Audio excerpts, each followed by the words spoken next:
What's happening, everybody?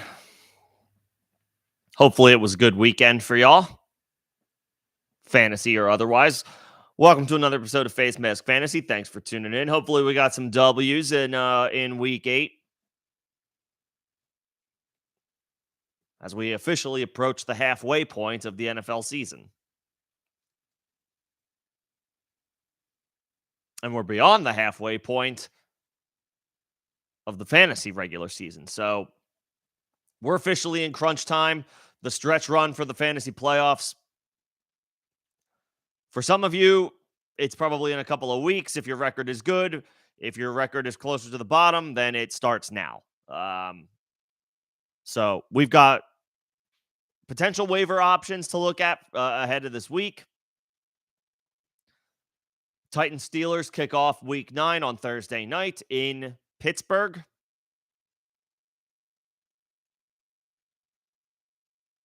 And then, of course, whatever you guys have going on, we can talk shop and sort through as we prepare for waivers to clear either tonight or tomorrow night.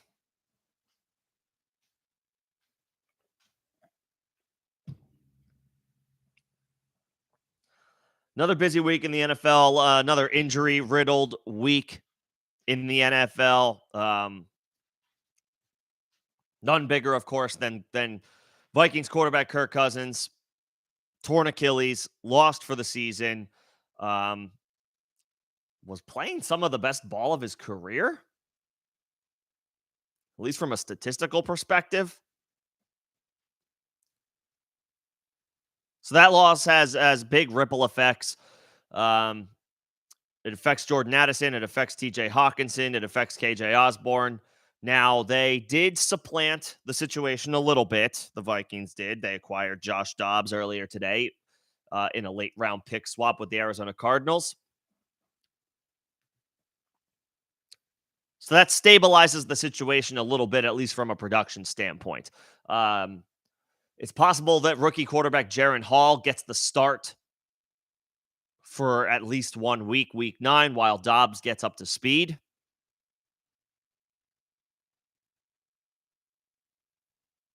But the fact that they went out and acquired Dobbs at all would seem to indicate that they would plan to move forward with him once he is ready to play.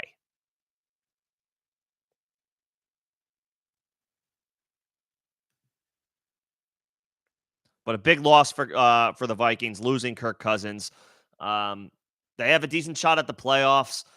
Realistically, they had very little chance at the Super Bowl before this injury. Now that probably goes down to a rock solid 0%. Hopefully, he's ready to go for the start of the 2024 season. But an Achilles tear very frequently is a worse outcome than, say, something like an ACL. Maybe it's not as bad for a 36-year-old quarterback who doesn't necessarily rely on some form of athleticism to get by. He's not juking and making cuts the way that running backs and wide receivers have to do. So perhaps Cousins will be ready for week 1 next year, but that is, of course, the best case scenario for him. His 2023 season is over. You're still firing up TJ Hawkinson. You're still likely firing up Jordan Addison. But there's a lot less certainty there. And of course, nobody can predict injuries. Nobody ever predicts or projects injuries, but hopefully you were exercising some caution in any potential deals to acquire Justin Jefferson to begin with. I would certainly continue to express those concerns now. It's going to be very difficult to justify trading anything of significant value for Justin Jefferson. One, before this injury, but now even more so knowing that Cousins is not coming back this year.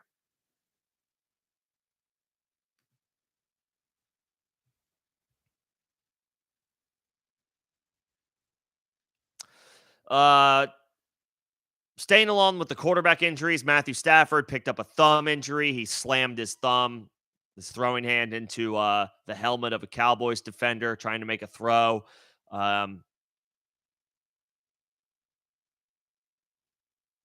Dealing with yet another thumb injury. It's like a UCL injury. For now, Stafford is day to day. There's a chance he plays week 9. It's probably not a very optimistic one.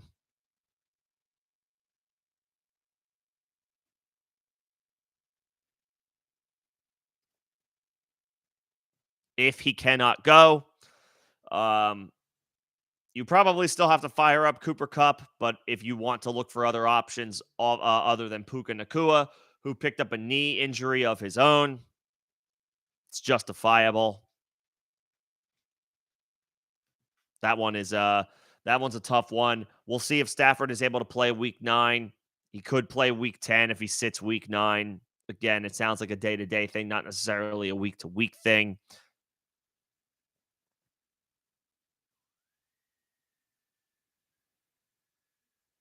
If the ligament was torn, we'd probably know that by now. And then you're looking at a 4 to 6 week absence.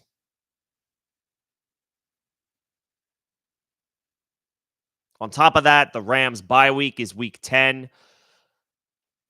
So the Rams may just decide to err on the side of caution with Stafford and hold him out for one game, let him get 2 weeks worth of rest, bring him back week 11.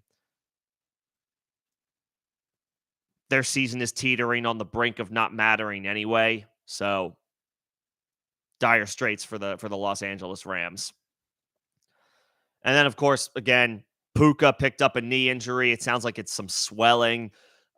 Just something to monitor. If he's healthy, it's quite possible you don't have a better option other than Puka Nakua. But if Stafford can't go, you might want to be looking elsewhere for your week 9 starting lineup. We will, of course, sort through start sit help later this week. Little premature to worry about any potential start sit questions on a Tuesday. There are no lineup decisions that need to be made until Thursday at the earliest. And of course, with the Rams, they're not playing until Sunday. So there is some time to let this thing develop. No need to try to set any lineups today for anybody who's playing on Sunday. Let's let injury reports come out. We don't expect Puka to practice tomorrow. It's possible he doesn't practice Thursday, which will officially put this on the less than ideal side of things. If that's the case, we're hoping that right now what feels like a best case scenario is that Puka practices on a limited basis on Friday. If he practices on a limited basis on Thursday, that is probably would be the most pleasant surprise of the week compared to the other injuries that took place. But I wouldn't be surprised if we didn't see Puka practice, certainly Wednesday, but it's looking like he won't practice Thursday either. So we're going to need to get a limited session from him on Friday to feel good about potentially firing him up. And if Stafford can't go, we might want to just go ahead and look elsewhere. But we got to let things play out first before we make any definitive calls.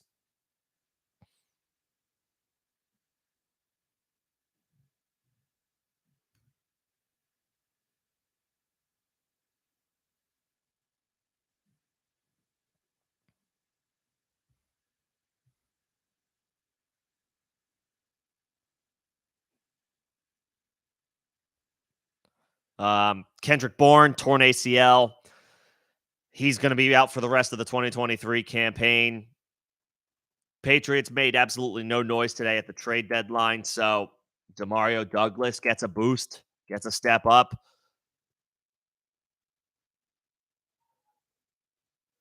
He should have a shot at a regular role now moving forward with Bourne done for the season. Probably only a look in larger leagues, 16 team leagues or so, maybe 14 team leagues, depending on how active folks are on the waiver in your league. But he's somebody worth paying attention to now that Bourne is done for the rest of the year.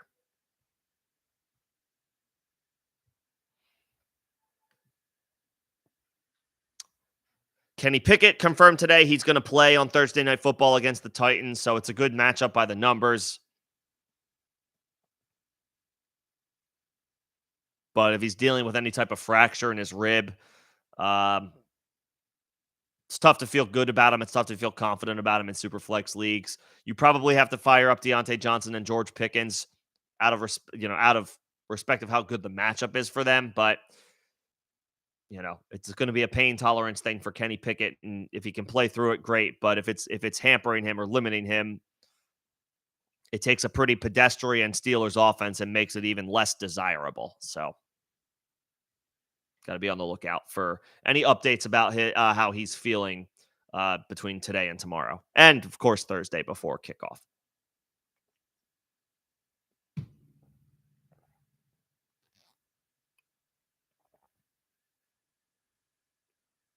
And then we'll see what happens with the Atlanta Falcons. Desmond Ridder picked up a concussion, was cleared concussion protocol during the game, but the Falcons opted not to put him back into the game. They went with Taylor Heineke in the loss against the Tennessee Titans. Heineke did about what you would expect. I think he had like a 50-ish% completion percentage, maybe a little bit better than that. Didn't turn the ball over, tossed a touchdown, but on the whole was somewhat inefficient as the Falcons dropped the road game in Tennessee. We'll see if they go back to Ridder. This offense officially is one to, honestly, you probably want to completely avoid. You have to start Bijan. You drafted him in the first round. You have no choice but to set up or just to fire up Bijan each week, but it's going to be pulling teeth for the rest of the season with how unpredictably annoying this Falcons offense is.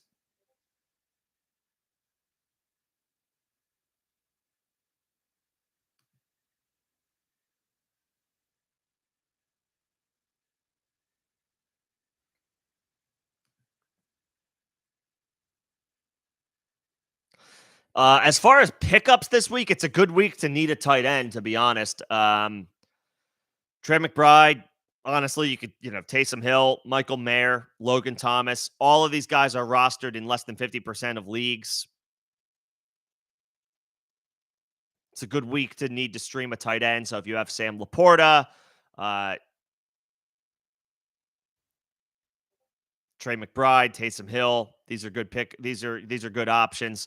If you have Evan Ingram, same conversation. The Jags are on bye. A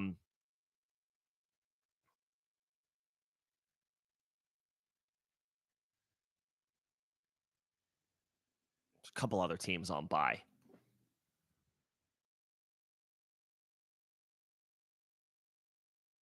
'49ers are on bye. So if you have Kittle, yeah, it's a good week for folks who, if you have George Kittle, if you have Sam Laporta, if you have Evan Ingram, it's a good week to need a tight end. Trey McBride should be available. Taysom Hill should be available. Logan Thomas is available in a lot of leagues. Michael Mayer is available in a lot of leagues.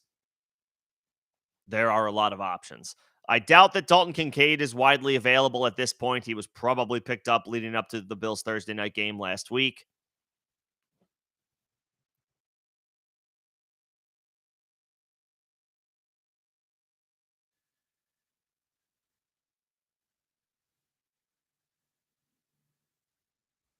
But McBride had a strong day. 10 for 95 and a touchdown.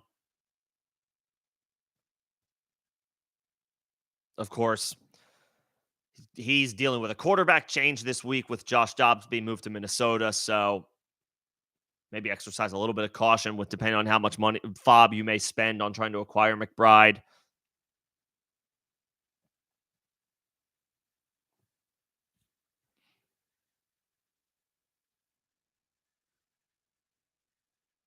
Logan Thomas, Hunter Henry, decent alternative options at tight end. Again, if you have Kittle, if you have Laporta, if you've got Evan Ingram, hell, if you've got somebody like Kyle Pitts, any one of these guys are decent streamers.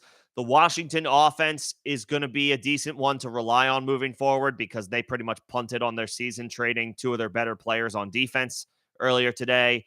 Chase Young goes to the 49ers for a third-round compensatory pick or something to that effect. And Montez Sweat gets traded to the Bears for a second-round pick. Not really sure why the Bears made that move, but they did. They don't seem to be very interested in keeping their second-round picks. They traded their second-round pick last year for Chase Claypool. That epically failed. We'll see if this one is any better. We'll see if this trade is any better. But a bad team acquiring a 27-year-old edge rusher. It's like, I'm not 100% sure what the Bears are doing. But Washington is going to be worse on defense as a result, which means they're going to need to stay aggressive. So Logan Thomas looks like a decent stream. I believe they play the Packers this week. Nothing scary about that matchup. So Logan Thomas is probably a very safe, under the radar grab at tight end this week again, if you've got Kittle, Laporta, or Ingram.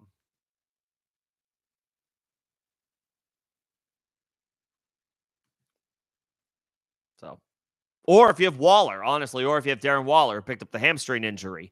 Um,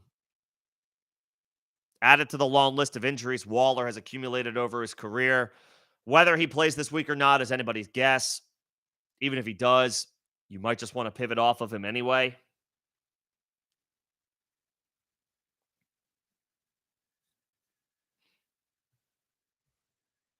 Good week to need a tight end. McBride probably needs to be the top option, even though Josh Dobbs moves on from Arizona to Minnesota. If you'd rather fly a little bit more under the radar, Hunter Henry should see a few more looks, targets each week with Kendrick Bourne going down. And Logan Thomas remains a viable tight end 2 stream, especially considering the Washington Commanders just punted on their season by giving up a couple of their best defensive players. Probably going to lead to more points scored against them, which means the offense needs to stay aggressive.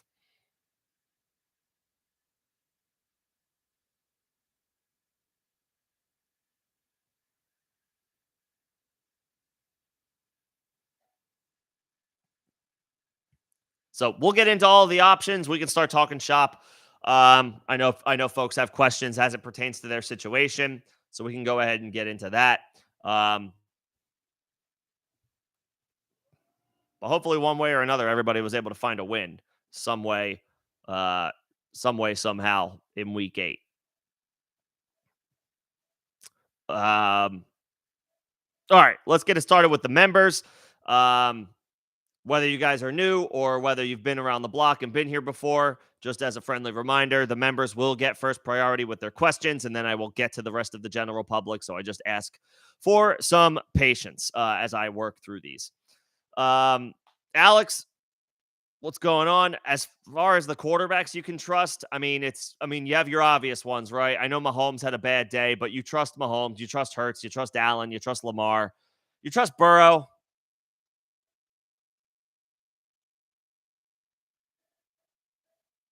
That's 5. I guess you trust Herbert.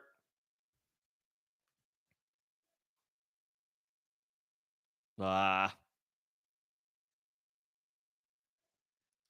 who else after that? Um, Lawrence. Well, Lawrence is on bye this week, but I still trust Lawrence. The thing with Trevor Lawrence is they're getting a ton of road games out of the way early. They're gonna have a lot of home games in the second half of the season, and they had a big stretch of games where they had a big stretch on their calendar where they played a lot of games in a short amount of time. So things kind of even out for them in the second half of the season as far as normal rest, regular rest, week to week for them.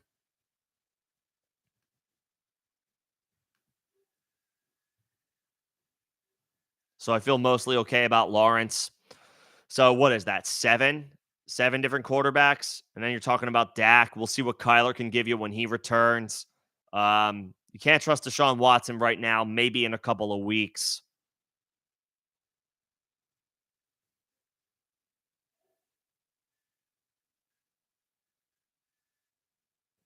Geno Smith, I guess. He didn't have a terrible week. I think he had 250 plus passing yards and 2 scores. Might have had a couple of interceptions. But I guess I would say I trust Geno. There's 8. That's about it.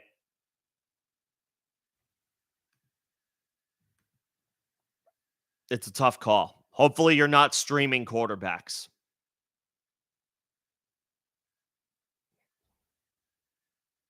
And Tua. I forgot about Tua. Mahomes, Hurts, Allen, Lamar, Burrow. Tua would be 6. Herbert would be 7. Lawrence would be 8.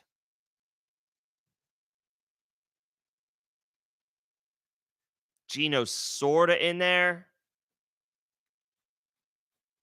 And then I guess Dak. Those might be the 10. It's tough to try to name them. It's tough to try to name them. What's going on, Greg? Good to see you. Yeah, it's going to be a busy bye week for a lot of folks. San Francisco. So you're not going to have Kittle. You're not going to have McCaffrey, Ayuk, or Debo. You're not going to have the Jacksonville options. You're not going to have Lawrence. You're not going to have ETN. You're not going to have Ridley or Kirk or Ingram.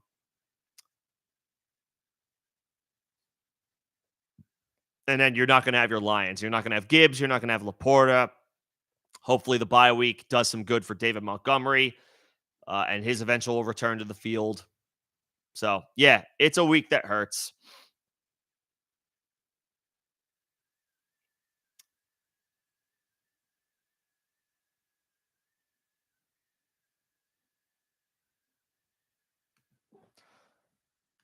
As far as the tight end streamed for this week,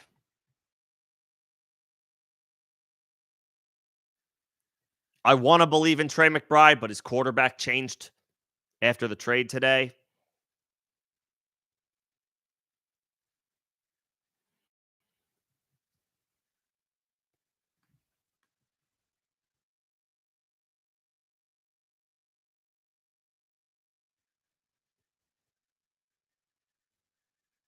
So it's not as easy to trust him. And they get the Browns this weekend, so that's a pretty tough spot.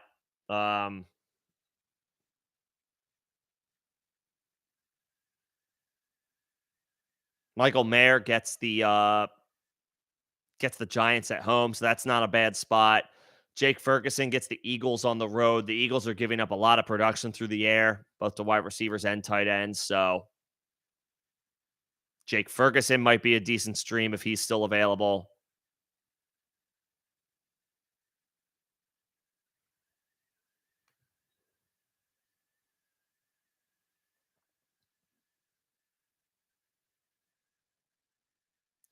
Washington has the Patriots. I don't know how good I feel about that one. For all of the issues that New England has, I feel like Bill Belichick is still a solid bet to be able to handle his business against a player like Sam Howell, a young guy who's still finding his way.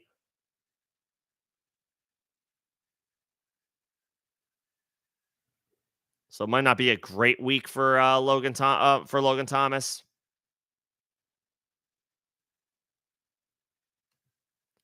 And then Taysom is an intriguing option. They're playing the Bears. That might be Taysom Hill might be your tight end stream this week. The guy to target on waivers. They're playing the Bears at home. So could be a decent spot for Taysom Hill to stay involved, stay mixed in on offense.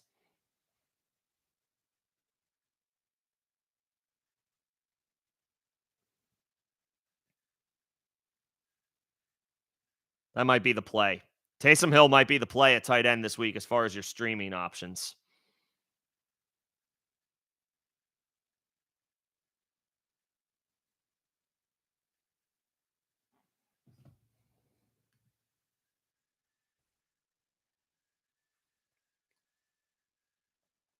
And then as far as the quarterbacks to stream this week, who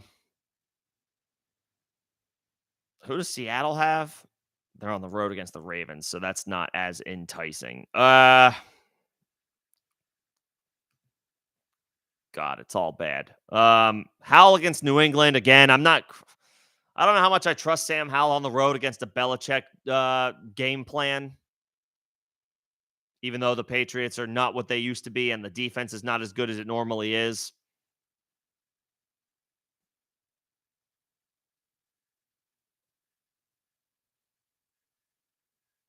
Like, did Daniel Jones get dropped? He's playing the Raiders. Sounds like he's going to play this week, and at least we know that he's a guy who will run.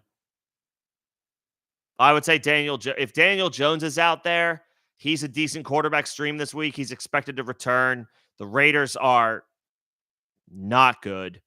And they'll be playing out in Vegas, so safe bet that there's no weather issues out there.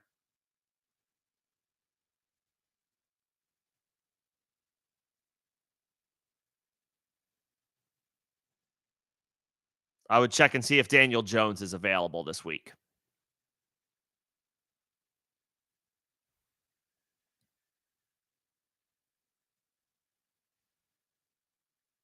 He would be a guy worth firing up against the Raiders, who, oof, it was ugly last night. It was ugly last night. I feel bad for guys like Josh Jacobs and Devontae Adams, who it would behoove the Raiders to trade those guys, and it would behoove those guys to be able to get out of Vegas. Obviously, it didn't happen. The trade deadline has come and gone. Both of those guys are still in Vegas. That team's going nowhere fast.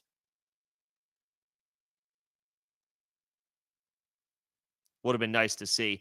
Apparently, the Ravens were trying to acquire Josh Jacobs, and Jacobs was very wanting that deal to happen. The Raiders wanted a second round pick. You don't, anybody in their right mind, you just don't trade a second round pick for a running back. That just doesn't happen. Um, Ravens balked smartly. They could have used Josh Jacobs, but not at the cost of a second round pick. That just doesn't make sense. Just logistically doesn't make sense. Um, So he stays in Vegas, and it sounds like there was never anything serious going on from a trade perspective with Devontae Adams. Anyway, it's all bad in Vegas right now. They've got nowhere to go, including up. They're not going up this year. That's not happening. Um, they are just kind of stuck in neutral, which is about as bad as place you can be when you're playing in the AFC West and having to deal with Patrick Mahomes for the next decade. Good luck.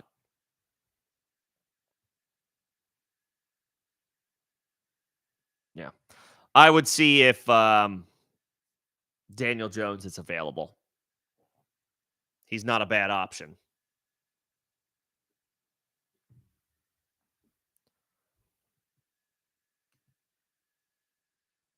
He's not available.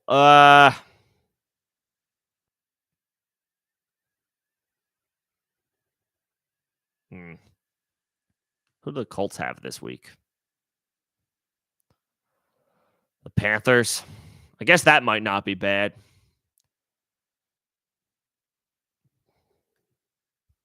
Like, I guess maybe Minshew isn't a terrible option. He's not good, but he just put up some decent numbers.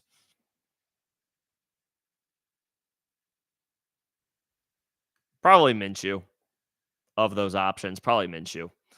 All right, back to the top. Man, we are at the point where we could consider dropping Pitts, aren't we? I wouldn't drop Pitts. If you already have Kincaid, just play Kincaid. There's no need to add Trey McBride. I would just hold on to Pitts. You don't need to play him. Um,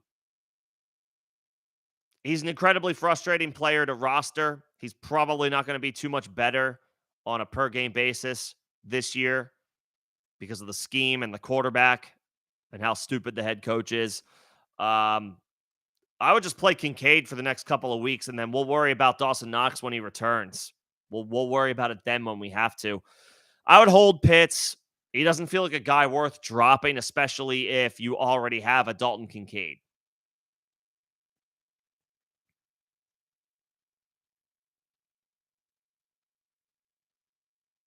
If I was going to drop Pitts for anything, it wouldn't be for another tight end if I have Dalton Kincaid.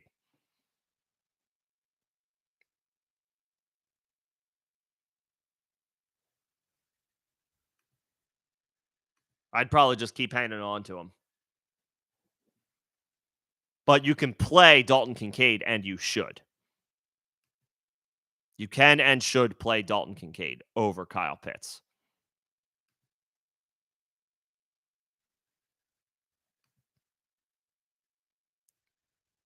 But I wouldn't worry about adding a second tight end since you already have Kincaid.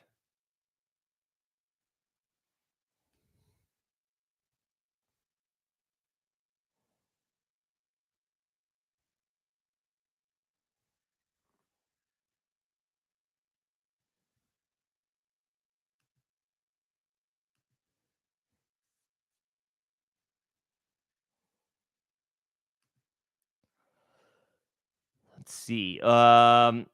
Give up Diggs for Pacheco and Garrett Wilson.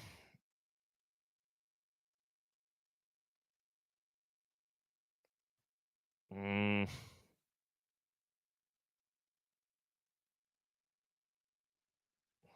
I don't know if I want to give up Diggs. Wilson had a decent day, right? 100 yards receiving on 7 catches. That's really good.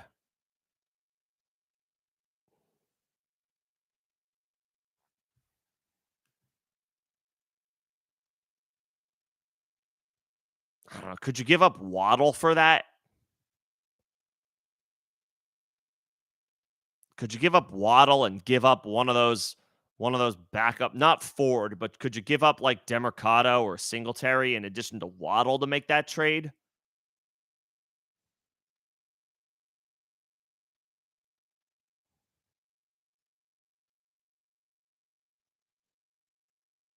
I'd rather keep Diggs and try to dangle Waddle and yeah, I'd rather deal Waddle. Not that I want to give up Waddle, but I would just rather have Diggs. I don't hate the idea of acquiring those pieces, but I'd rather give up Waddle instead of Diggs to do it. And if I have to, I'll throw in Demercado or Singletary to complete the deal.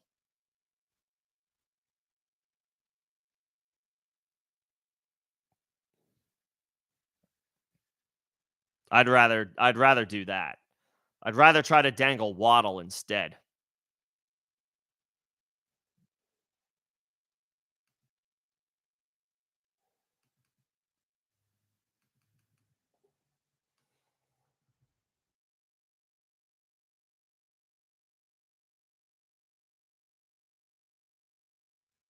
I'd rather dangle Waddle instead of Diggs and see if you can make that happen. Throw in one of those depth running backs to complete the deal.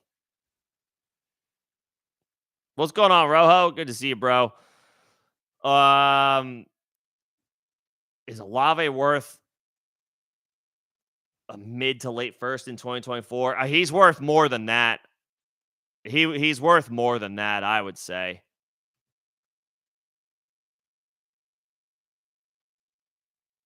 He just needs slightly more consistent quarterback play. He's not getting it right now from Derek Carr.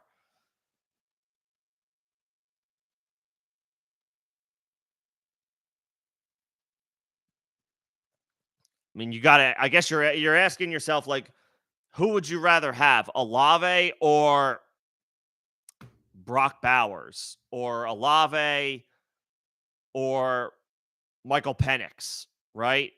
Um Would you rather have Olave or would you rather have one of those dudes? Like, is it a tight end premium league, and you're going to be in a position with that pick to get Brock Bowers? That's probably around where he's going to go.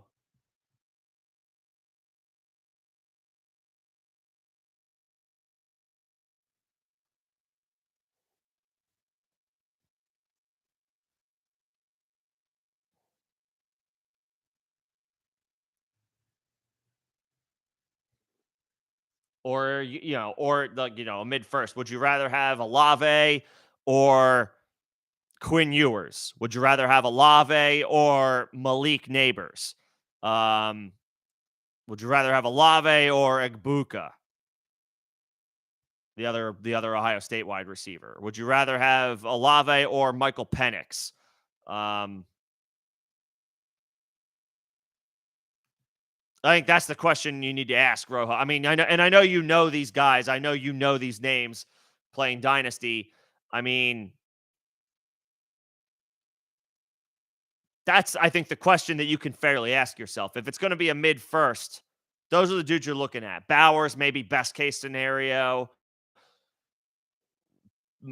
Neighbors, Egbuka, Michael, Penix or Ewers, depending on who you prefer. That's what you're looking at.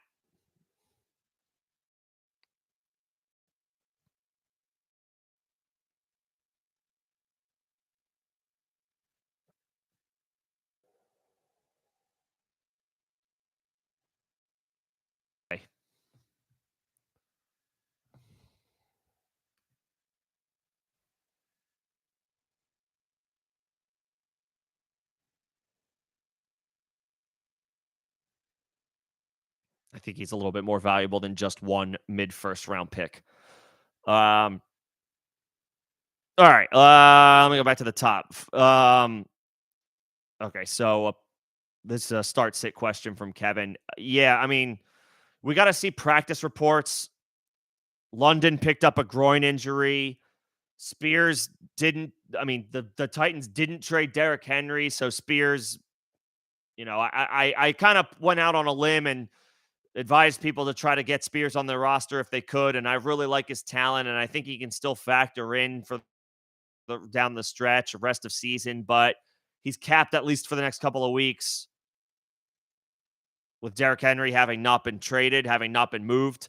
Um, Hollywood just lost his quarterback. Addison just lost his quarterback. All these dudes have some type of bugaboo. So I mean, I guess it's and then how healthy is Jerome Ford? I think we need, Kevin, I think we need to see some injury reports. We need to see some practice reports. We need to see some practice reports for Drake London. We need to see what's the quarterback situation for Arizona? Is it going to be Clayton Tune this week for Arizona? Is it going to be Jaron Hall this week for Minnesota? How healthy is Drake London? I think the answer right now is NA. I would, if you can, come back on the weekend if you can, Saturday or Sunday. I host starts it streams both of those days. Like every single one of those guys you named has some type of unknown thing that we're dealing with right now. Hollywood lost his quarterback. Addison lost his quarterback. London got hurt. Hunt might be dealing with Jerome Ford coming back sooner than expected. And Spears, nothing happened with the Titans on the trade front. Derrick Henry is still there. So I think we need to let the week play out before we try to figure that out. Because all those guys have something going on. Like every single one of those dudes have some type of outlier factor that they're dealing with right now that makes it difficult to try to make that call on Tuesday before we've seen practice reports. And Spears is on that Thursday night game, so I'd ultimately, the one thing you can say with Spears, and this is ballsy no matter what. It's like no matter what, it's going to be risky. The one thing you can say with Spears is that generally speaking on Thursday night football, teams rotate in the back, like other backs in the rotation more frequently on a short week to help keep the starter a little bit more fresh. So like how many carries did Derrick Henry get against Atlanta?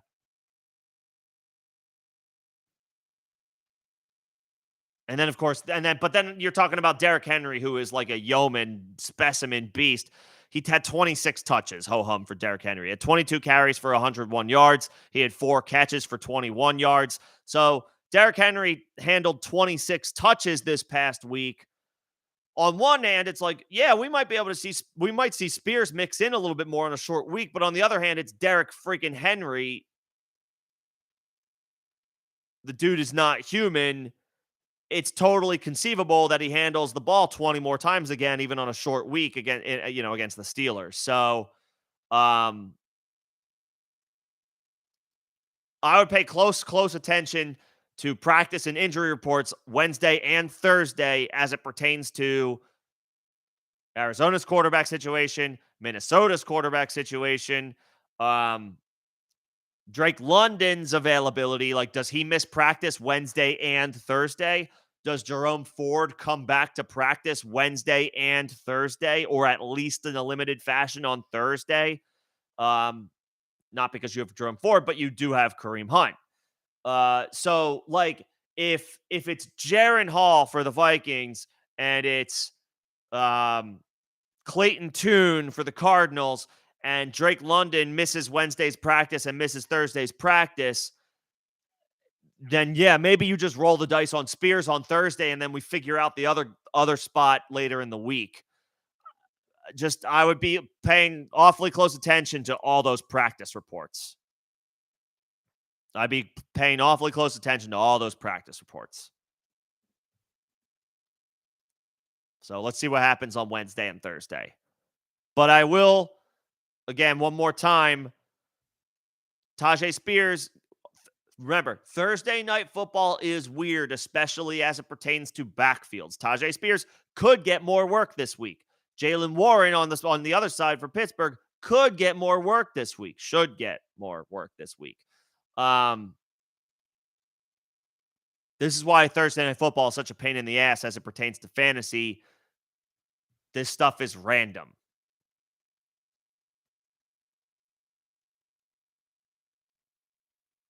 So we'll see what the vibe is over the next 48 hours or so.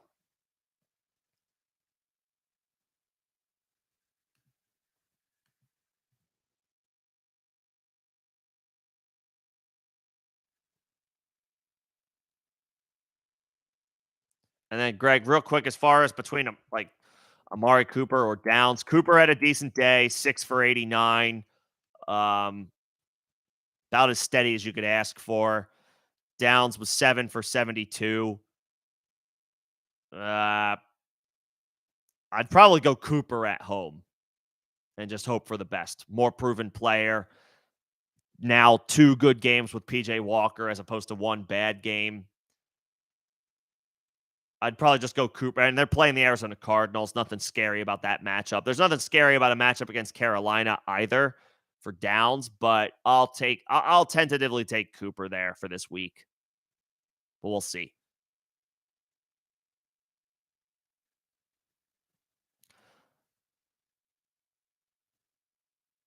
All right, let's see. This is an interesting question from Derek.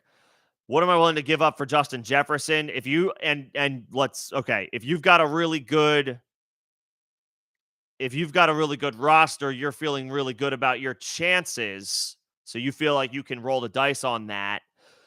Clearly, the indication from the Vikings acquiring Dobbs is, for better or worse, they're going to go for it. They're going for the playoffs. They're in it. They're in the race. I think they're technically the 7 seed. They're sandwiched between like the Falcons and the Saints, and all 3 teams have 500 records. So they're going for it. They're going for it.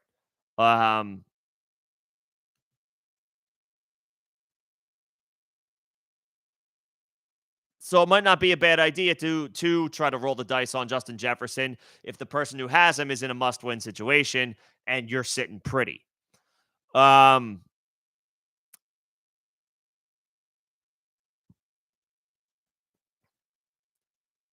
If they're in a must-win situation,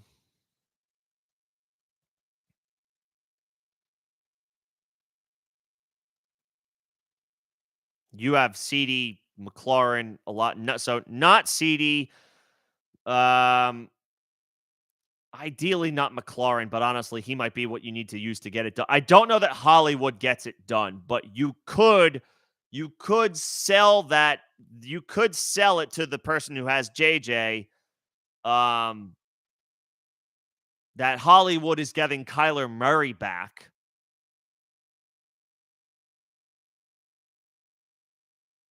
And you could give them Hollywood.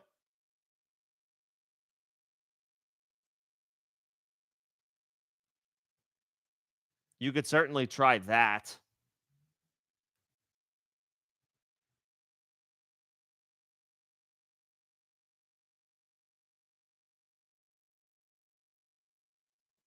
You could certainly try that.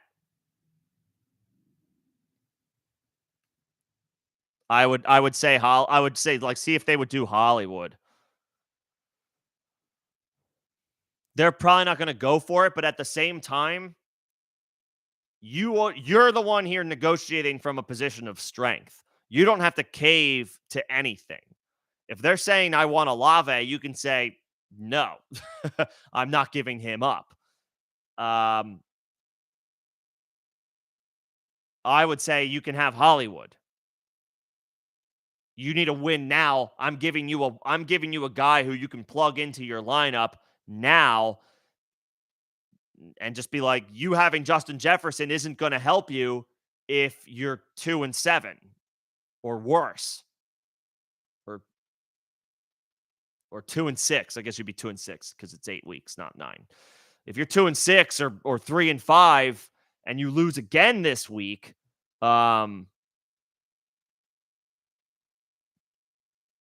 having Justin Jefferson does nothing for you, but I can give you Marquise Brown right now. Kyler Murray's coming back for Arizona, so that's a boost for him. So here you go. Here's Marquise Brown, and then that way you keep CD, you keep McLaurin, you keep Olave.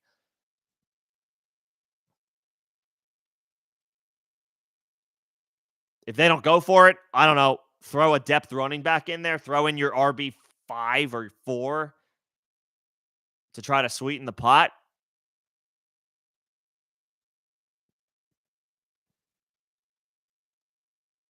Because you can, there's a million ways you can come at this where you can say like, I don't need to break the bank because not only am I taking on a huge risk acquiring Jefferson, who's dealing with he picked up a hamstring injury, but he just lost his quarterback for the season. And no matter how you slice it, you'd rather have Kirk Cousins throwing the ball to Justin Jefferson than Jaron Hall or Josh Dobbs. So you're taking on a huge risk. So it's like Hollywood,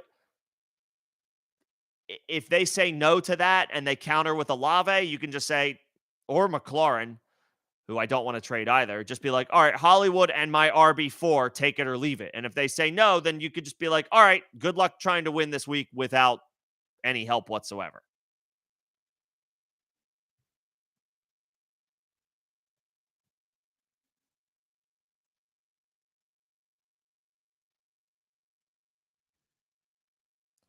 Oh, you were offered Diggs and you were offered Diggs and Demercado for ETN or you have ETN? No, you have Diggs. I don't want to give up Diggs. Devontae Smith I didn't think he'd be that big of a at this point in the season, I didn't think Devontae Smith would be such a downgrade from Stephon Diggs, but he is. And then ETN is a top 3 fantasy running back right now. So that is enticing. That is enticing.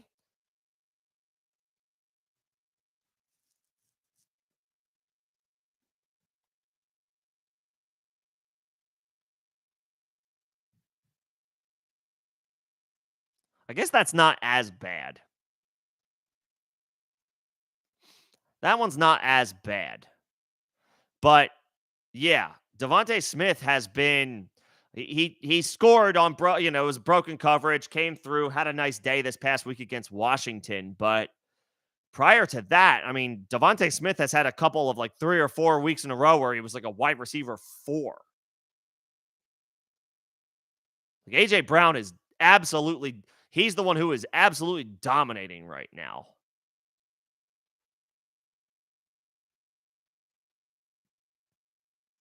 That makes it a little dicier. ETN is a little bit more.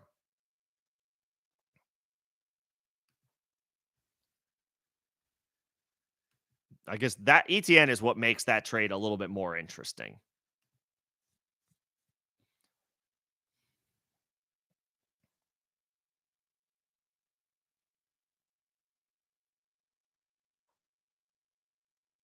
Demercado is the weakest link of this trade. So that's kind of, so that's nice.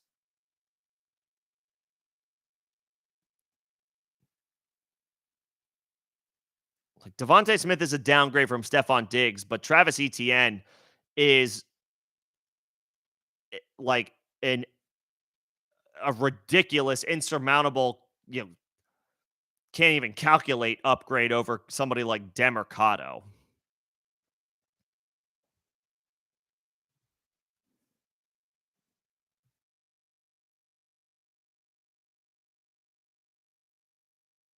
I guess I kind of do like that return for you.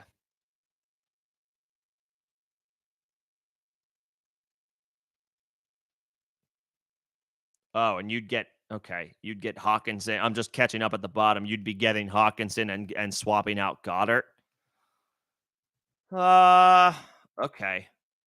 Now I kind of like it a little bit. Now I kind of like, all right, now I can kind of get on board with this giving up Diggs. If you can pull that off, then I think I'm okay with it.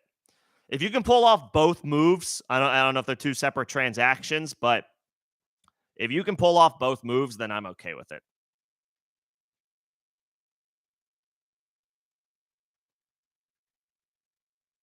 then I'm okay with it. Because Devontae Smith is a multiple tier downgrade from Stephon Diggs, but Travis Etienne is like double digit tiers upgrade from a guy like Demercado, who is nothing more than a stash.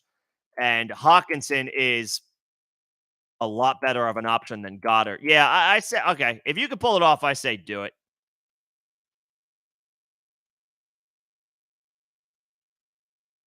If you can pull it off, I say do it.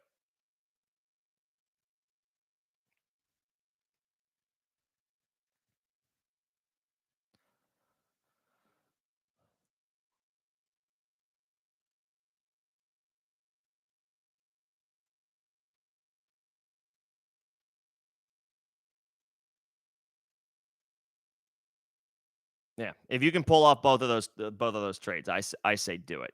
What do you offer for CD Lamb? Oof. The time to trade for CD Lamb was like last week because he just went nuts. Is this a super flex league? And honestly, you've got a bunch. I mean, this looks like, is this a 10-team league? Looks like it. I mean, unless you made a bunch of crazy trades or if this is like an 8-team league. I mean, there's a lot of good pieces here.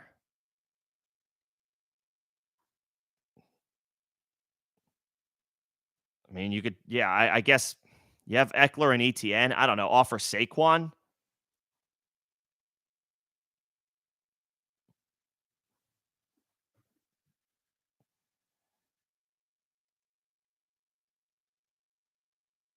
I mean, you got a bunch of wide receiver ones and running back ones. You probably also can just do nothing. You could probably just do nothing. Looks like a pretty loaded. Looks like a pretty loaded. Looks like a pretty loaded roster.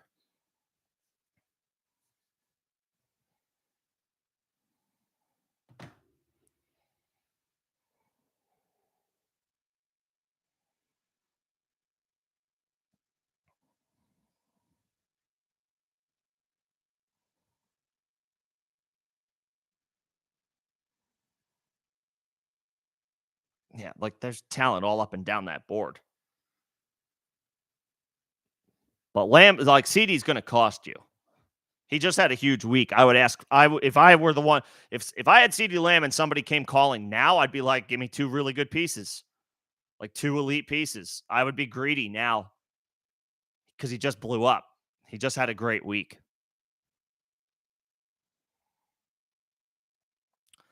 Let's see. Lots of running backs. You're deep at running back, but looks like you could use some wide receiver help. Um,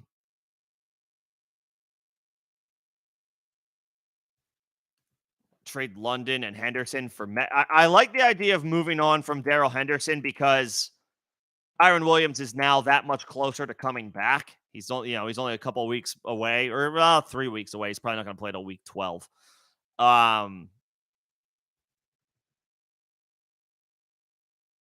But I mean, if you can turn London and Henderson into DK Metcalf, I would do that. I would do that. I would prefer, if you're weak at wide receiver, I guess I would prefer to keep Amari Cooper over Drake London. The problem with the Falcons is Arthur Smith is a dumbass who does not know, like, he goes out of his way to use the lesser pieces on his offense more frequently than the studs that they drafted with their top 10 picks.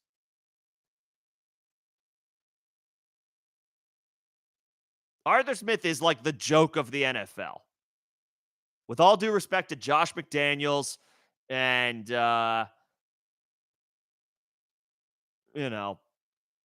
Eberflus in Chicago and Ron Rivera. With all due respect to those guys, Arthur Smith is the biggest, is the biggest asshat in the NFL. And it makes it really difficult to trust his players on a case-by-case basis, on a week-to-week basis, because he doesn't, it's like, why use Kyle Pitts when you have Jonnu Smith and Michael Pruitt or whoever the hell the tight end 3 is for the Falcons? Why use Bijan Robinson when you have Cordero Patterson? Why use Drake London when you have Van Jefferson? If you can move off of your Falcons out of like, I don't want to drop them outright because these guys have talent, but if you can move on from them and use them as a piece in a 2-for-1 where you get the best player in the trade, you get the one and you upgrade at wide receiver, I am all for that. I don't want to drop Kyle Pitts. I don't want to drop Drake London, but if I can trade them and get something back for for somebody in a more reliable offense, then I'm on board.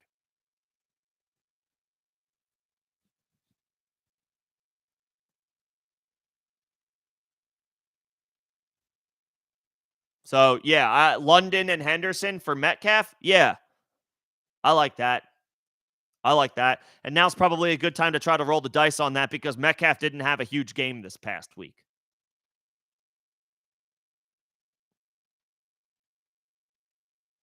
Arthur Smith ass. I don't know if any of y'all watch the Pat McAfee show, but anytime he does his weekly segment is when I change the channel. It's like I have no interest in what your stupid ass has to say.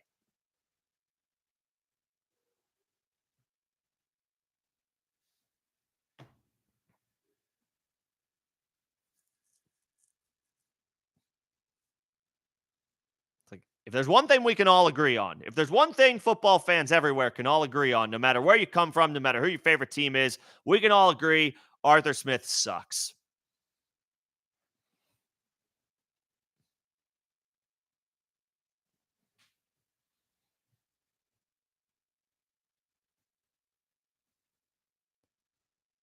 Drafts a generational talent at 8 overall and then doesn't use him. There's that big brain energy. So, yeah, London and Henderson for Metcalf. If you can pull that off, I say do it. I say do it.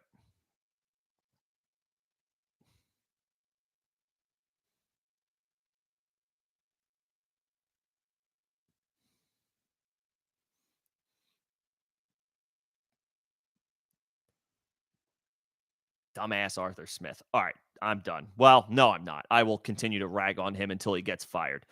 Um, all right, let me keep it moving here. Let's see. What's going on, sir? Trading Henderson for Charbonnet. If you don't need a running back this week, then I'm fine with it. I will just say this. Henderson does have a good matchup this week. They're playing the Packers, and the Packers defense stinks. Now, if it's who even is the backup quarterback for the Rams? I know Stetson Bennett got placed on the I don't know if he's officially on IR, but he's away from the team with some type of illness. Hopefully he's okay. I have not looked. I read about this last week. I haven't looked too much into it, but apparently, I know they drafted Stetson Bennett with was the 4th or 5th pick this year, but he's away with the team because he's got an illness or something like that. So if it's expected to keep him out this long, and I think the language, feel free to fact check me on this, but it sounded like he's not coming back to the team this year. So hopefully he's all right. But anyway, I just need to who is the backup in the event that Stafford can't play? Now, Stafford has a history of playing through injuries. According to ESPN, oh, Brett Ripien. Yikes. Well, I mean, the dude should be able to turn around and hand the ball off, I guess.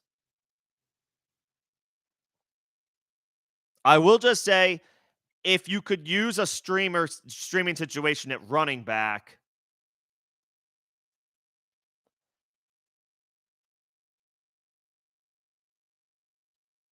Henderson is a good option this week because he's playing the Packers, and the Packers are giving up tons of production to opposing running backs. But if you don't need him, if you don't need Darrell Henderson this week and you want to acquire a guy I don't know if you have Ken Walker and you're just trying to, get the Seahawks backfield to protect yourself, or if you just prefer Charbonnet as a potential stash, I'm fine with it. I am. I'm good with it.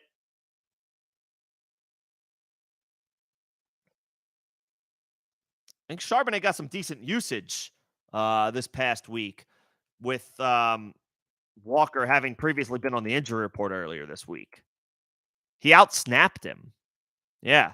He had almost 60% of the snaps and five carries, 53 yards, 2 catches, 11 yards. I mean, that's what you want to see. I mean, it's hard to do much better than averaging 10 yards a carry. Now he only got 5 carries, but I mean, he turned 7 touches into 65 yards of offense. That's good. Like all things considered, sometimes we have to keep things in perspective here. Not everybody can go for 100 yards and 2 touchdowns every week. You turn 7 touches into 65 yards of offense. That's good. That's productive. So, yeah. And Charbonnet has a much better chance to stick for the rest of the season than Henderson because Kyron Williams is going to be coming back in a couple more weeks.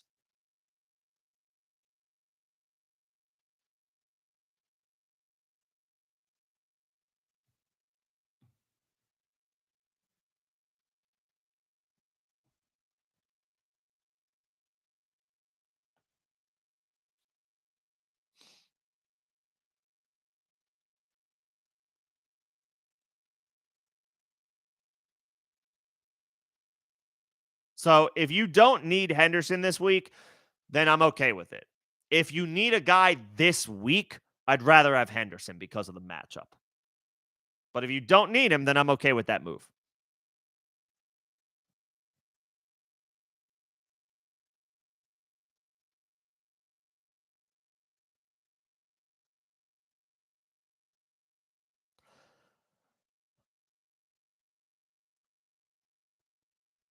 I'm just catching at the bottom. I got some of my members chiming in, so let me get to them, and then I will come back up to the top. So, Joe, Tucker, sit tight. I will come back to you guys. Appreciate your patience. I think Bryce Young will be fine, Rojo. It's probably not going to happen for him this year as far as any type of relevance, but I mean, we can't grade these rookie quarterbacks just on 1 year alone, especially in an offense like this where his best weapon is, and no disrespect to Adam Thielen, but he's a 33-year-old Adam Thielen who um, is not going to be with the Panthers offense anymore when it comes time for Bryce Young to be. It's like when it's put up or shut up time 2 years from now for Bryce Young, Thielen's going to be 35 or 36 and will have probably moved on. He needs a better offensive line, and he needs a better collection of pass catchers top to bottom. And the team can't be making stupid moves like signing Miles Sanders in free agency.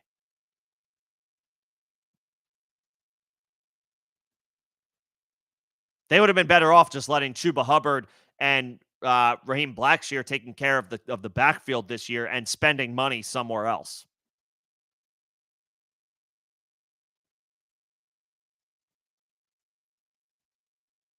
Bryce will be all right. Panthers just need to get more talent around him. The onus is on the team, not on Bryce Young. And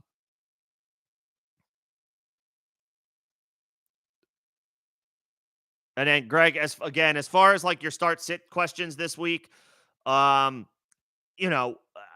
does Miles Sanders show up on the injury report? Does if he does, then it could be Chuba. But I really like Henderson's matchup this week against Green Bay. Tentatively, I would say Henderson because of the matchup. But if the vibe is like, oh, Sanders is now the third string running back because he ran behind Blackshear this week, then maybe Chuba. But I want to see how the vibe of this week shakes out first before making any definitive calls. I want to see if there's anything that pops up on the injury report. Lots to be determined between now and Sunday. Let's see if there's any Wednesday or Thursday injury updates, or if there's any indications from the coaching staff on what they want to do with their backfield. If Frank Reich continues to say that Hubbard has earned more opportunities, then maybe you fire him up. If he keeps alluding to, well, we might go back to a 50-50 split. Last week could have just been not Miles Sanders' week. Maybe they get him back more involved a little bit this week. Backfields are unpredictable like that. So that could make, if there's any type of like cloudy updates, maybe you just fire up Henderson and hope for the best. But if they're saying like, oh no, we're gonna keep giving Chuba, more work and we're riding the hot hand, then maybe you go Chuba instead of Henderson. Let's see what the language is from the coaches this week, and if there's anything on the injury report that's worth calling out.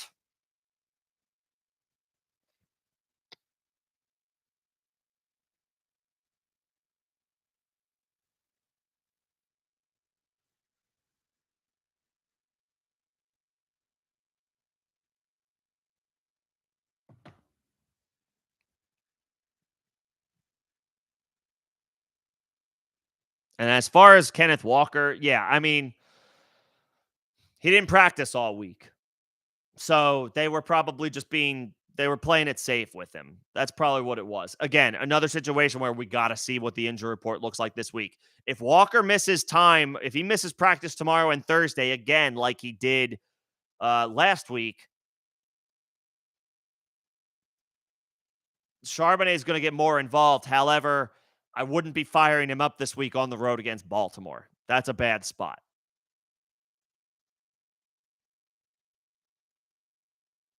That's a bad spot.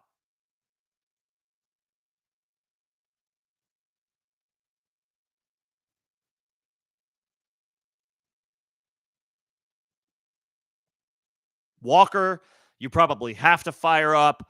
Charbonnet, I want on my bench as a stash, but not this week. But I don't want to play him this week against the Ravens, unless it's by Mageddon for you and you have no other options. Hopefully, that's not the case. All right. Okay, another start sit question from Joe. Yeah, I mean, who do the Bears have this week? I know I said it earlier.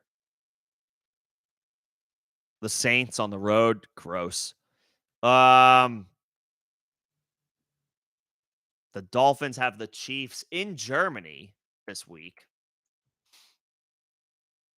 Jeff Wilson get involved. He saw 7 touches this past week. 5 carries, 23 yards, 2 catches, 14 yards. Yeah, so we got to keep an eye again. We got to keep an eye on injury reports. Is Mostert limited? Is either one of Roshan or Foreman limited with anything that they may have picked up this past week or over the course of the week in practice?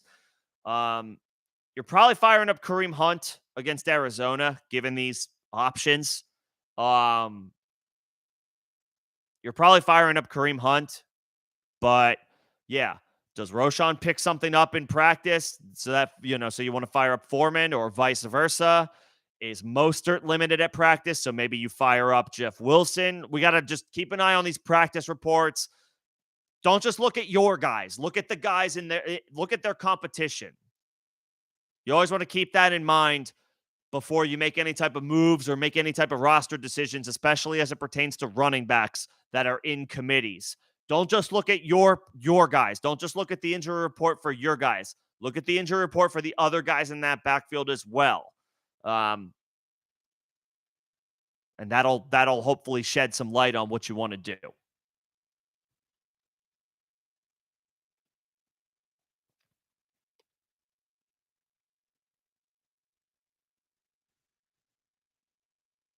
Kareem Hunt, most likely, and then, yeah, just keep an eye on injury practice reports for both Foreman, Roshan, and I'll throw in Raheem Mostert if he's limited at all.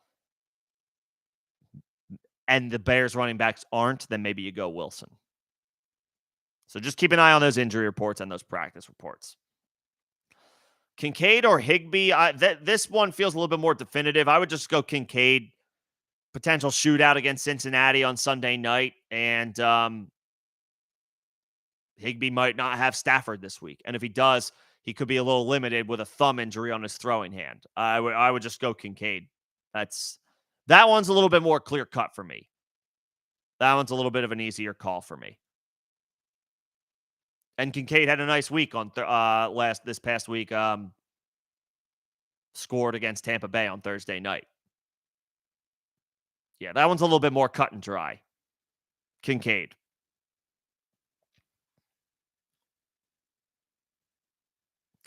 Let's see. Neek made a trade. You traded Taylor, Godwin, and Downs for Rashad White, Mahomes, and Amari Cooper. So you needed a quarterback, so you grabbed Mahomes. You now have McCaffrey and Rashad White as your running backs. You now have AJ, Puka. Oh, you also have Mostert. Okay, you also have Mostert as at running back, and then you have Cooper now instead of Downs. Um, if Deshaun Watson is able to come back, overcome this shoulder injury and just return to play and return to form in some capacity, then this could be fine. I don't love moving Taylor. I really think we've yet to see the best of Jonathan Taylor in 2023. I think we're going to continue to see him. Uh, I think the workload is going to continue to ramp up each subsequent week, and he's healthy.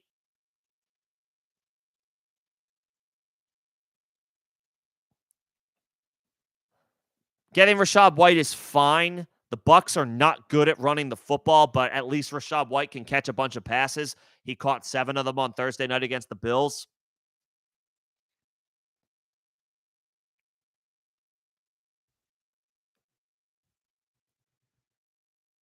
Odd win for Cooper. I guess I'd rather have Cooper, but he needs Deshaun Watson to get his shoulder right.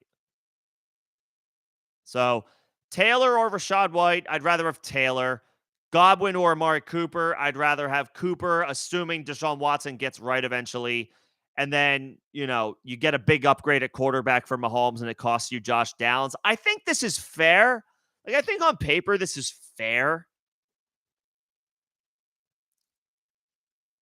And you addressed a need at quarterback. You got Mahomes.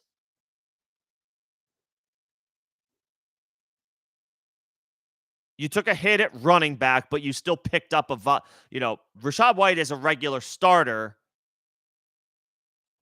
rest of season, or he should be a decent flex guy at the very least rest of season.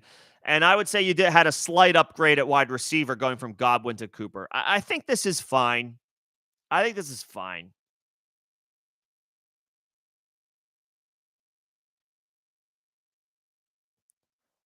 I would have the sweet spot would have really been if you could have plucked a tight end away from your trade partner. I don't know who they have, but if you could have enticed them to take Pitts and get back whoever they have, if it's somebody viable, if they're not streaming options. But this looks fair. I think you addressed some spots where you could use some help. You take the hit with Taylor, but you already had McCaffrey, so that's okay. I think this is fine. I think it's all right. I think this is a decent. I think it's a decent move. I think it's a decent move.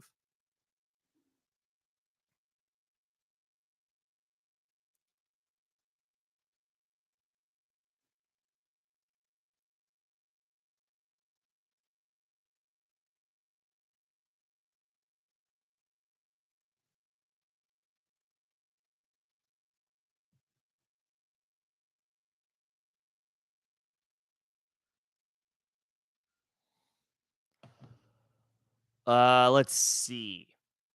We are down to got Dylan's questions. I like those trades if you can pull them off. Knowing that you would also get a tight end upgrade in addition to what we discussed earlier. Sell or hold Gibbs. I'd probably just keep him. Is it full PPR?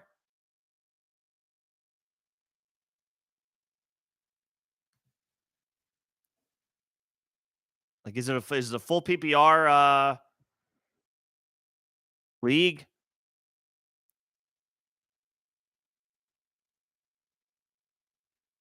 You have Walker, so he's a little dicey right now with the injuries. You have Henderson. He's potentially going back to being irrelevant in a couple of weeks, but you have him as a streaming option for now. You have Dylan, whatever. You have Algier, whatever. Achane coming back is good. I mean, who are you trading him for? Are you trading for wide receiver help? Are you able to upgrade to somebody like Jonathan Taylor? Because if you can do that, then okay, I'm a little more interested. Like, who are you getting for him? That would be my follow-up question. Like, who are you getting for him?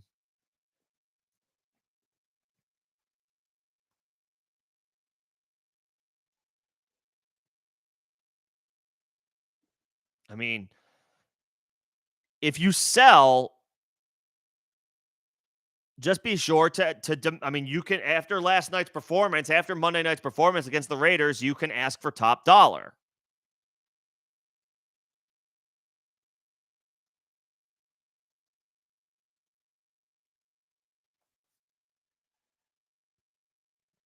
But at the same time, I mean, even when Montgomery comes back, I would think like Gibbs has done enough at this point where it's like he needs to maintain a huge role. He needs to maintain a very significant role. And if it's full PPR, it's like give me Jonathan Taylor. That's the only way I'm doing it. Give me a running back that I feel better about.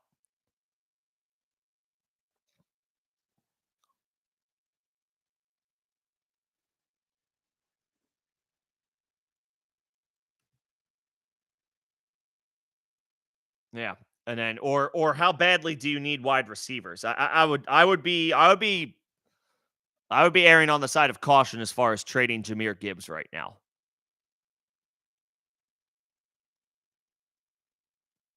Not afraid to hold on to him. All right, I got my member questions. I'm glad everybody is all in agreement that Arthur Smith is an asshat. Um, Cowboys or Browns this week? The Cowboys have the Eagles on the road. The Browns have the Cardinals at home. That's an easy call. The Arizona Card or the Browns. You're playing the Browns. They have the Cardinals at home, and the Cardinals just traded Josh Dobbs. If it's whether it's Clayton Tune or a rusty Kyler Murray, I'll take the Browns at home. The Cowboys have the Eagles on the road. I don't want to play. If there's one week I definitively don't want to play the Cowboys defense, it's this one. Give me Cleveland at home against Arizona.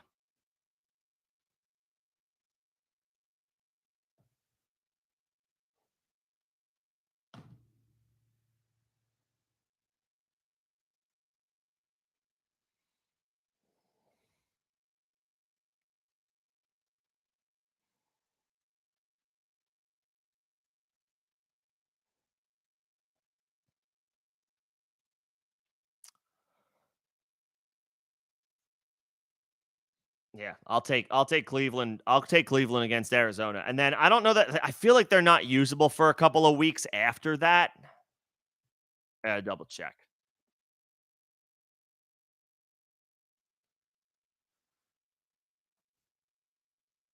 They got Arizona this week, start them. They're on the road against Baltimore week 10, sit them. But then they've got Pittsburgh, Denver, LA weeks 11 to 13. You can fire them up then. Maybe you don't play them week 14 against Jacksonville, but then weeks 15, 16, and 17, they've got for the fantasy playoffs, the Browns have the Bears, the Texans, and the Jets. Browns are looking like a pretty good playoff defense to have.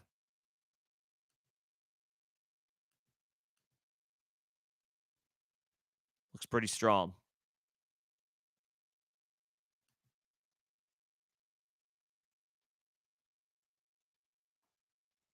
Looks pretty strong. So, fire the Browns up this week. Hold them through the bad couple of matchups they have. Week 10 against Baltimore, and then what was it, week 14 against Jacksonville. Hold them through the bad matchups, but then weeks 11 to 13 and weeks 15 to 17, you can fire them up if you make the playoffs. Browns are going to be a good defense to have if you make the playoffs. You need a tight end next week, not this week.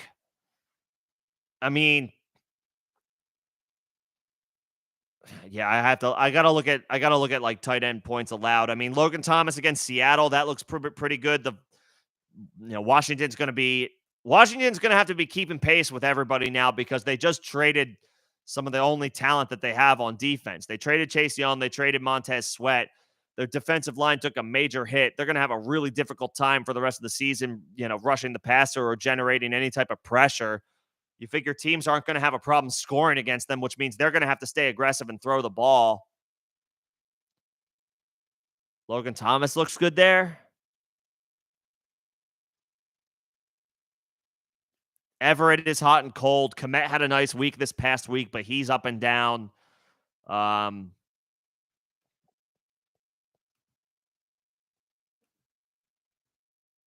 Ferguson is up and down.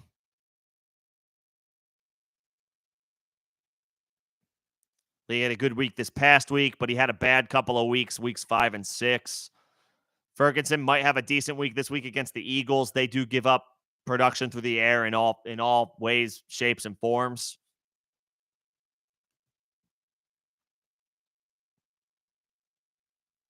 Tentatively, I would say Logan Thomas.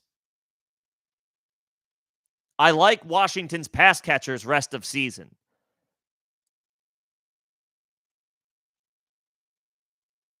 I like Washington's pass catchers rest of season. That includes Logan Thomas.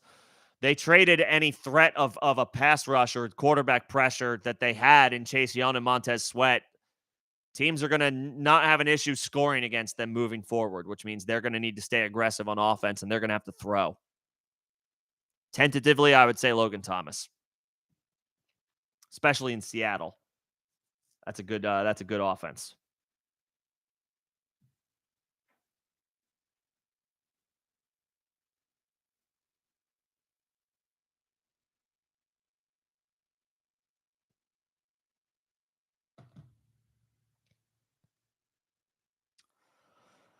Um, st- Edwards over B. John. We can't do that.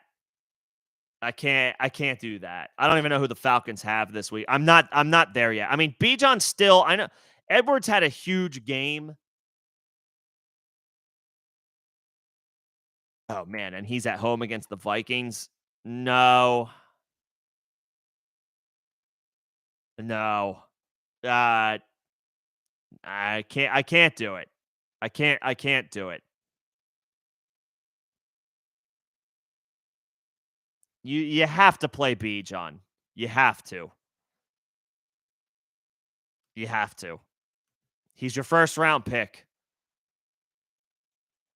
He's your first round pick. You have to fire up Bijan.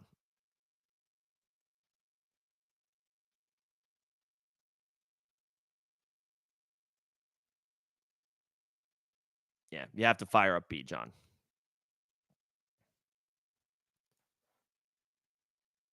All right. Let's see. Just to recap some potential waiver wire options for y'all this week. In the event that you need to make some pickups. It's a good week to need a tight end.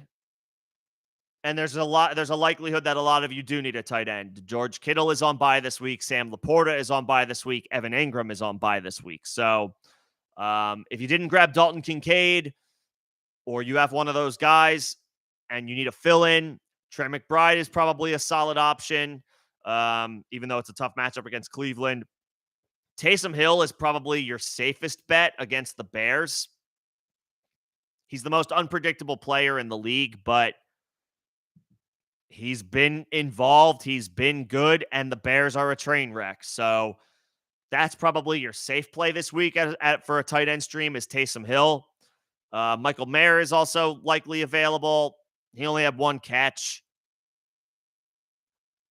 and the Raiders' offense was bad. So tough to have faith in him, but he looked good a couple of weeks ago. Logan Thomas, again. Logan Thomas is looking like a decent stream most weeks. Washington is going to have to throw a lot for the rest of the season. Their defense just got a lot worse with a couple of trades today. They're looking to the future. So Thomas figures to benefit from increased opportunities and volume. Hunter Henry is also worth re-adding if he was dropped. He had a couple of big weeks to start the year, but has since gone quiet. Kendrick Bourne went down to a torn ACL, so somebody's got to pick up the slack there. So Hunter Henry probably flies under the radar for waivers this week, so he's a viable option. Taysom Hill, probably the best bet at tight end again, if you need one. If you're looking at running backs, Charbonnet might have been grabbed en masse last week with news that Kenneth Walker had gotten, had been missing practice. As it turns out, Walker played, but Charbonnet did outsnap him. So he's worth a look. And if you need a wide receiver, Jonathan Mingo had his best game.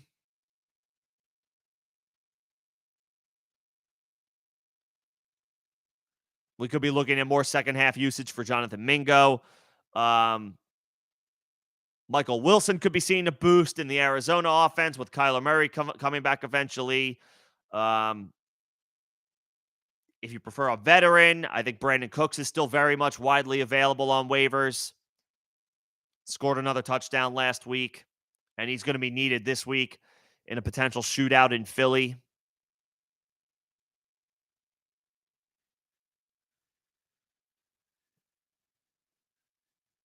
And then for anybody in deeper leagues, you're really looking at the bottom of the barrel. Kendrick Bourne lost for the season to a torn ACL. Devontae Parker suffered a concussion, both for the New England Patriots. So Demario Douglas, deeper leagues, could be worth a look. Opposite, I guess, Juju Smith-Schuster. Ugh.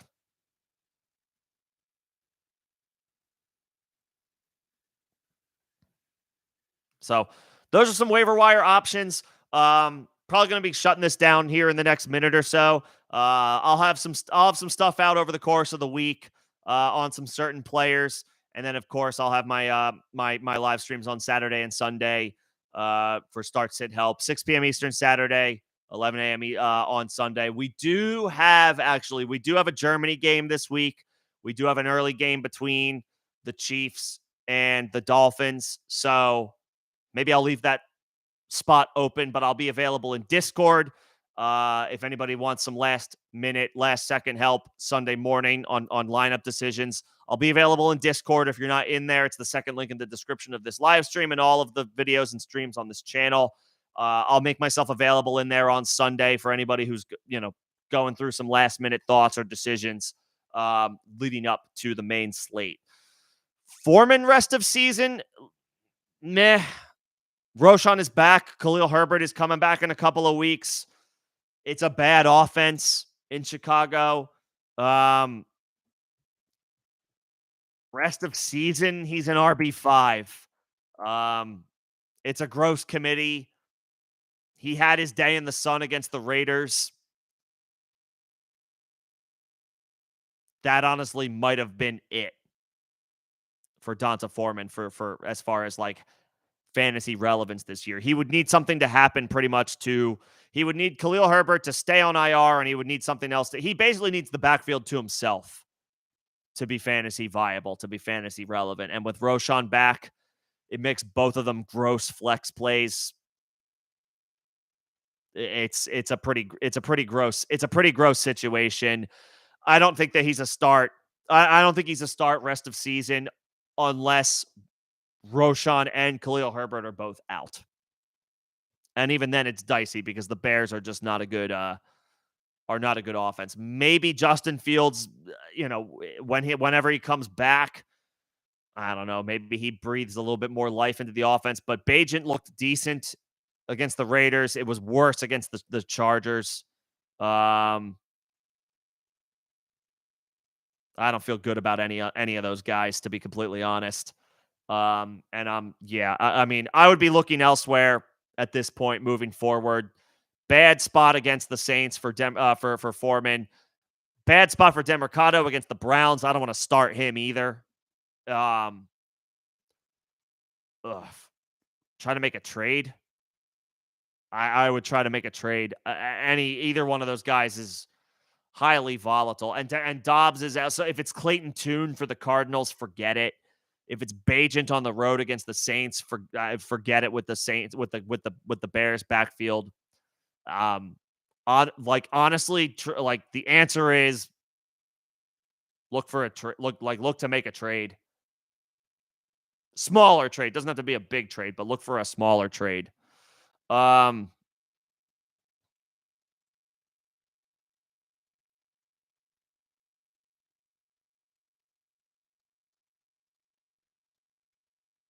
and then trade Pacheco, Christian Kirk, Devontae Smith for Chase. That's a lot, but you've got good pieces at running back, and you're hurting a little bit at wide receiver.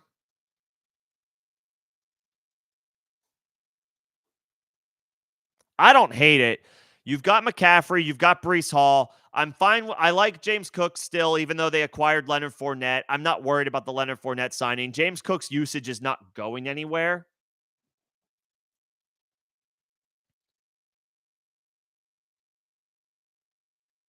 I think that's fine. I mean, can you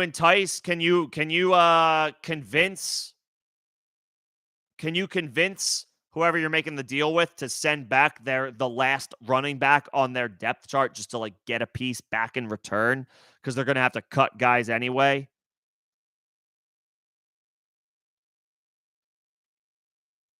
Can you convince the whoever you're making the trade with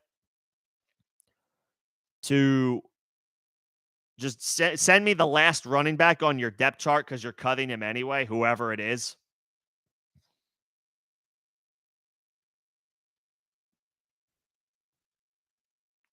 Sanders. Hell, yeah. Take him. You could cut, and you can just cut him if you decide that you don't want him.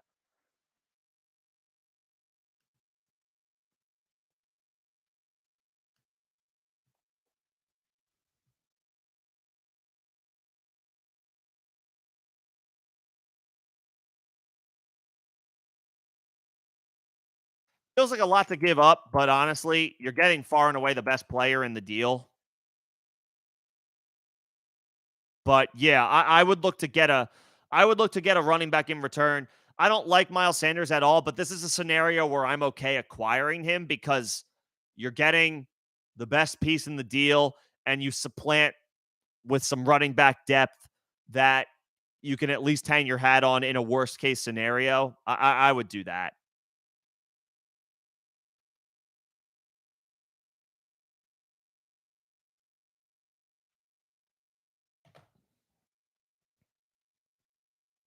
Yeah, I'm a if you can get again, I don't love Miles Sanders, but as a throw in for some running back depth to get Jamar Chase, I think I can.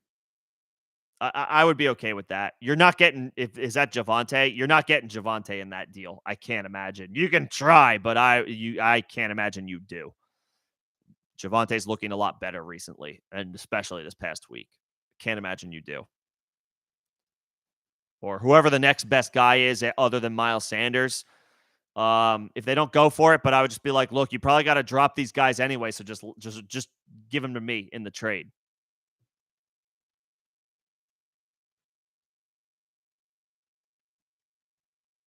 So if you can get like an RB4 or 5 in the deal, just to like get some depth back in return, I would do that. I would do that.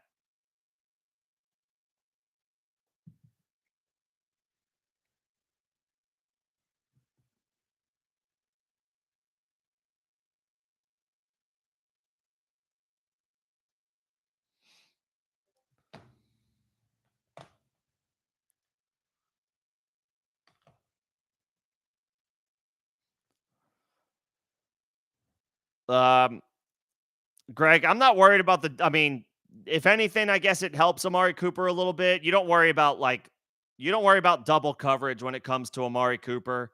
He's a dude that you're honestly starting with a decent amount of confidence.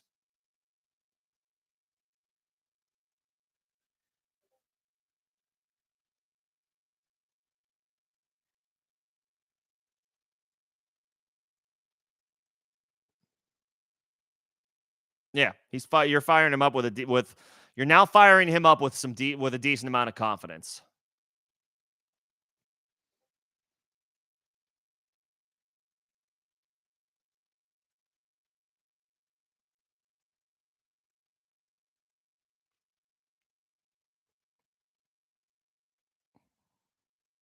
And if Deshaun Watson can come back and resemble any, you know, any type of like viable quarterback play, then Cooper will be fine. Amari Cooper doesn't need to rely on somebody like Donovan Peoples-Jones to be effective. He'll be fine. And Tucker, if you need a running back, I would dangle Justin Herbert for a running back, not a wide receiver. Dangle Herbert for a running back. Like there's got to be somebody in the league who could use an upgrade at quarterback and has even like an RB3 or RB4. That's what I would be looking to do.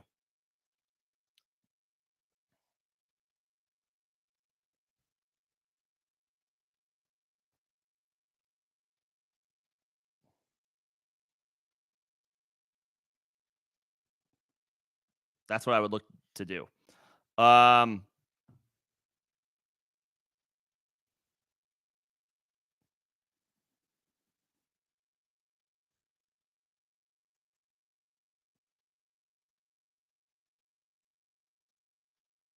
Yeah, I mean, just because I'm on Ra's on bye, you don't need to make like a nah, that's not a trade because that's only 1 week. And you have Cup, you have Keenan Allen, you have DJ Moore, you have Devon. I know Adams had a quiet night. You have Garrett Wilson. Nah, you should be I wouldn't worry about that. I would be looking to I would look to move him for like an RB3 or 4. I think if you're considering Donta Foreman or Amari Demercado, you need a running back more than you need a wide receiver.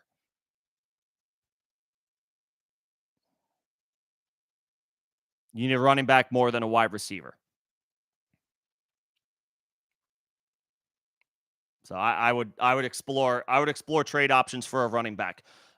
If you want, we can discuss it in the Discord. Again, for anybody who is not in the Discord, it's the second link in the description of this video. Available over there to talk shop. Do gotta run. I am going to shut this down now. I will have some content available on the channel later this week. And of course, before the Sunday slate, I'll be available Saturday, 6 p.m. Eastern, to truly finalize start-sit questions once we get injury reports, practice reports, all that good stuff. But appreciate you guys coming in and hanging out, talking shop today. I'll be available on the channel throughout the week to sort through lineup questions. And again, you can join me in the Discord. Second link in the description of this live stream. Appreciate you guys coming in, hanging out, talking shop. Appreciate the engagement today. I will see y'all later this week. We'll get your lineups sorted out before the slate begins. Thanks, everybody.